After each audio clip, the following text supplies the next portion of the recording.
درود، با قسمت 5 آموزش در خدمت شما هستیم. این قسمت آموزش مربوط به افکت گراسپیته. خب افکت گراسپیت چیکار میکنه؟ ما گراسپیت اینجا واز میکنیم مثلا برای پریکاشنمون که به جای اسنیل استفاده کردیم. خب وقتی گراسپیت رو واز میکنید با این اینترفیس روبرو میشیم.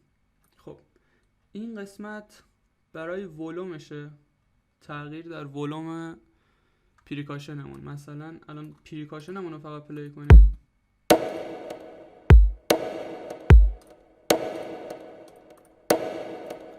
مثلا من بیام اینو بزنم،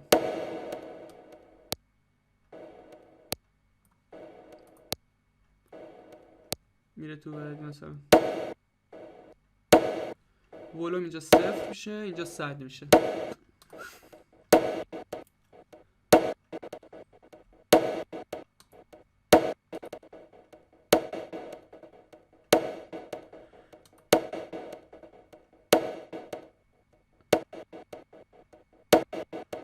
ولوم به صورت سعودی یکی در میون، ولوم 0، ولوم 100. خودتون هم میتونین دستی تنظیمش کنین، مثلا این نقطه بذارین بکشینش پایین، مثلا توی بیت اول فقط زده میشه.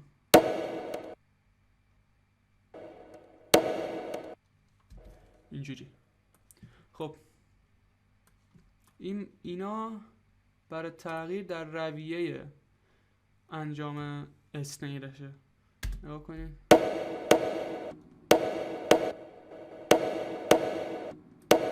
اینجا هم میتونین خودتون بزنین.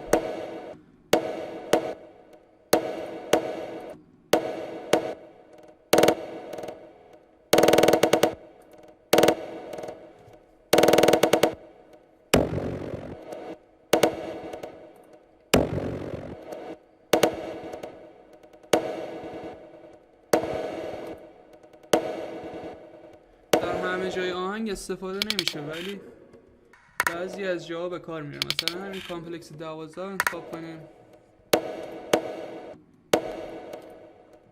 خب یه تغییری هم خودمون مثلا بخوایم توش انجام بدیم، توی این قسمت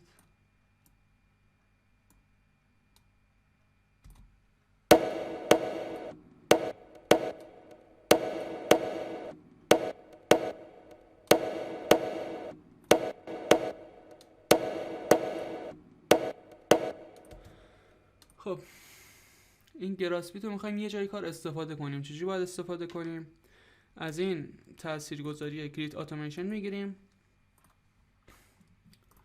و این ورش رو 0 میکنیم، چون همه جای کار نمیخواد استفاده شه. مثلا وقتی که وارد حد میخواد بشه، این 4 تای آخر رو اسنیرمون رو اون مدلی بزنه.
خودتون باید ادیت بزنید دیگه توی گراسپیت، چون که همه چیزش خوب نیست ولی چیزای خوبی میتونید در برید.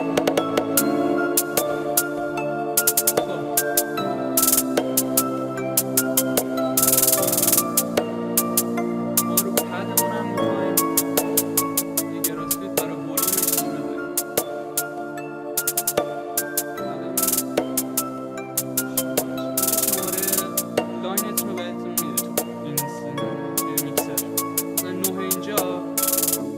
کریستالمون 9 تو لاین 9. خب پدمون مثلا رو لاین 13 لینکش میکنیم، یه گراسپیت باز میکنیم. خب یه مفهومی هست به اسم ساید چین که ولوم توی هر بیت از کم به زیاد شروع میشه به نواختن. ببینیم آره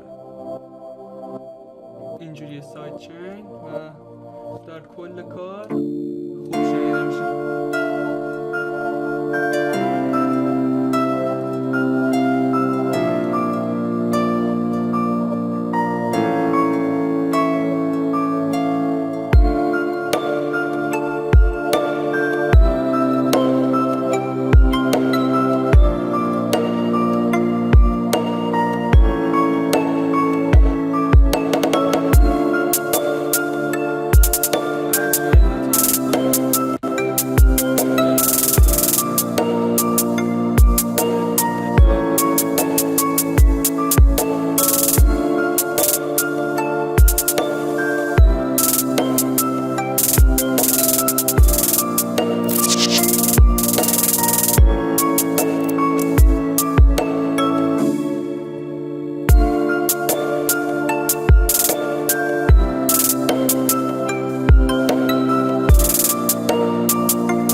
ساید چین این گراسپیت. با این پلاگین هم آشنا شدین، فکر کنم کافی باشه تا همینجا.